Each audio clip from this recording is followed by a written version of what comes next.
été, si je comprends bien. Non. Qu'est-ce qui explique qu'il n'y a pas eu de mouvement de la part du Canadien aujourd'hui?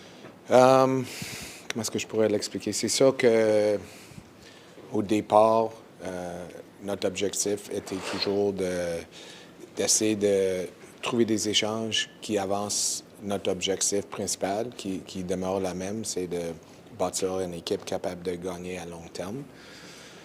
On a dépensé beaucoup de temps sur un dossier en particulier, puis c'est allé jusqu'aux dernières minutes, ça n'a pas réussi, mais ça ne nous empêche pas de le revisiter dans l'été. Est-ce qu'il y a eu des transactions de la part de vos adversaires directs, Buffalo, Détroit? Est-ce que ça vous inquiète pour la fin de la saison et la course aussi? Non, pas vraiment. Pas vraiment. Quand tu parles des échanges à court terme, pour nous, il faut qu'on évalue comment l'échange, quel effet l'échange aura sur notre roster présentement, puis aussi dans le futur aussi. Il y a eu un dossier qui a été exploré. Évidemment, tu ne vas pas nous dire c'est qui, mais est-ce qu'il y avait une position en particulier ou tenter? Je peux pas répondre. J'aimerais vous répondre, mais peut-être que vous allez le sacher dans l'été. Excuse-moi, dans le cas de Patrick Laine, encore ici, de toute évidence, oui. Comment vous allez composer avec ça? Est-ce que ça va être une distraction ou est-ce que vous allez... Non, Patrick, il fait partie de l'équipe comme tous nos autres joueurs, puis il n'est pas une distraction. Il n'a pas été à date, puis je m'attends que Patrick, c'est toujours est disponible à l'équipe, puis les décisions des coachs qui va jouer d'un match à l'autre. Est-ce qu'on comprend dans le cas de Patrick qui avait sa situation salariale est devenue, sans dire un obstacle, mais une problématique que vous n'êtes pas parvenu à régler avant midi aujourd'hui? Est-ce qu'on peut comprendre ça? C'est sûr que les échanges au debt limit sont souvent influencés par la masse salariale, les équipes qui ont les moyens de prendre le salaire de retour. Mais dans notre cas, on n'avait pas besoin de faire un échange parce qu'on avait de la place. Autant qu'on ne faisait pas un échange, on n'avait pas besoin de la masse salariale de notre part. Mais on a quand même travaillé avec son agent beaucoup d'essayer de trouver une solution pour lui. Juste une précision dans son cas, par contre, vous dites qu'il est disponible pour les entraîneurs, mais vous avez quand même une limite de joueurs. Comment vous allez gérer Et la limite de joueurs, oui, c'est vrai, ça augmente à... Oui. OK, parfait. Is he activated? Not yet. Okay. Kent, when you say that you were working on one file in particular, just where did you put the balance of helping this team for the future and helping this current group in what they're going to face over the next month or so? Well, we looked at deals that could help us kind of more in the short term, right? But those deals you have to look at, as I said, our roster as it sits today, what we have coming and how those decisions affect both the here and the future of it. And if we had found a deal that we thought made sense at the right price, we would have done it. What was your just mindset coming into today, knowing you were looking to add? Well, it's different. Somebody said, how long do you know? Because we had some other things that potentially happened if we had concluded the one that we were working on. And somebody had said, how long? I said, well, you don't determine the timeline as much as from a buyer's perspective than you do as a seller's perspective. So, When you say you spent a lot of time working on something that you might revisit in the summer that could get consummated then, can you characterize the nature of such a deal? I know you can't speak about a position, but is that a big deal? Is it something? yes, I think it was a significant deal for us. Est-ce que le prix du marché t'a surpris et est-ce que ça a peut-être fait reculer certains désirs de ta part d'aller chercher des joueurs? C'est sûr, les prix étaient augmentés. Ça ne nous aurait pas empêché si c'était le propre joueur pour nous. Alors, mais on ne l'a pas trouvé. When you spend that much time on something and you want it to happen ahead of the deadline, and imagine some of the ripple of that is to make your team feel like they're supported for everything they've done this season and give them a boost going for the final run towards the playoffs. Just how do you approach the team now with nothing having been done today? Oh, I think there's probably a good part of our group that's, I felt like I was the principal in a high school or elementary school after a bunch of students screwed up. Every time I walked out, everybody put their head down, and I was not. I don't think anybody was looking to speak to me today. So I feel like one, it's a sign that our players are happy to be here, and that they're happy with the group, and they're not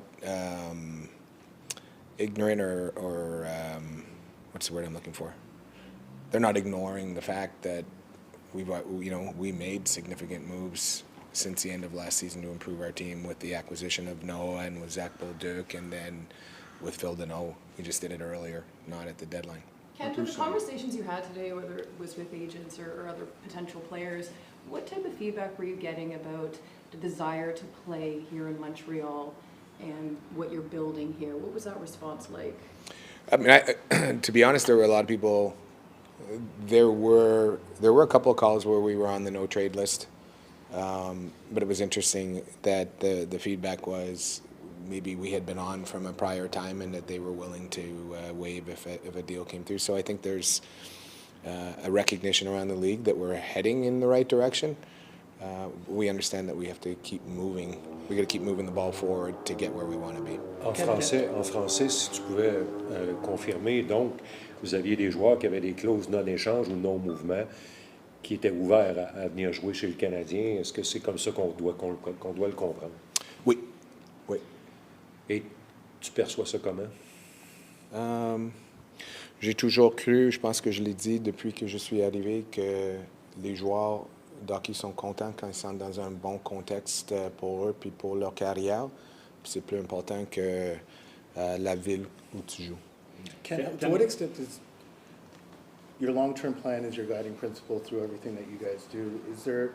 What was the willingness to veer off that a little bit? Or is there a willingness? Well, I mean, we have, right? Like we traded a second-round pick for Phil Deneau. If there was another deal that required that type of return that we thought moved the needle for us, we would have done that too. But I think part of the message to the group is, we like these players. We've got a lot of good hockey players. We've got good hockey players that aren't playing games right now for our team. So for us to add to that logjam, we wanted to know that it really was meaningful enough for us to do it. And then I also think, like, it's not like we've tried to build this team uniquely through the draft. When we look at a number of picks that we've traded away to this point, I think we've traded 3 first-round picks. 4, I guess, if you include Romanov's being traded for a pick that was then traded for Kirby. We've traded, I think, 3 second-round picks so far. So we're not afraid to do that. I don't want to leave the impression to our fan base that we're just going to keep drafting and drafting and drafting. We're going to do what we need to do to keep moving the needle forward, and if we find those deals. But by the same token, we're not going to transact for the sake of transacting so that everybody's happy in the moment, and then, next year comes around and we're all scratching our head as to why we did it. What do you think this team is capable of right now? What do you think this team is capable of right now, Ken? Well, if you look at our record since the 4 Nations of last year, it's been a pretty good hockey team, and I think they're a more confident hockey team than they were at this time last year. I think that as a group, they feel much more confident that we've got to continue to work towards making the playoffs, but this group is more confident that with a year's experience, they're more ready for what comes. I did talk to another general manager in the league, and he said one of the things, he goes, he was just commenting on how our group had advanced or progressed a lot, and he's like, one of the things that you need and you can't buy is experience. So you also need to give that experience to your young players. So I think that's an opportunity that lies ahead for this group, whereas if you bring older players in, you deprive some of your younger players of that experience. À ce sujet-là, en français, Kent, sur ton groupe, puis le fait d'avoir gardé les joueurs ensemble, quelle signification ça peut avoir pour eux à l'interne et pour vous de leur faire confiance dans cette phase qui s'en vient pour les prochains mois? Oui, je pense que les joueurs, écoute, on a une équipe qui s'entend très bien ensemble.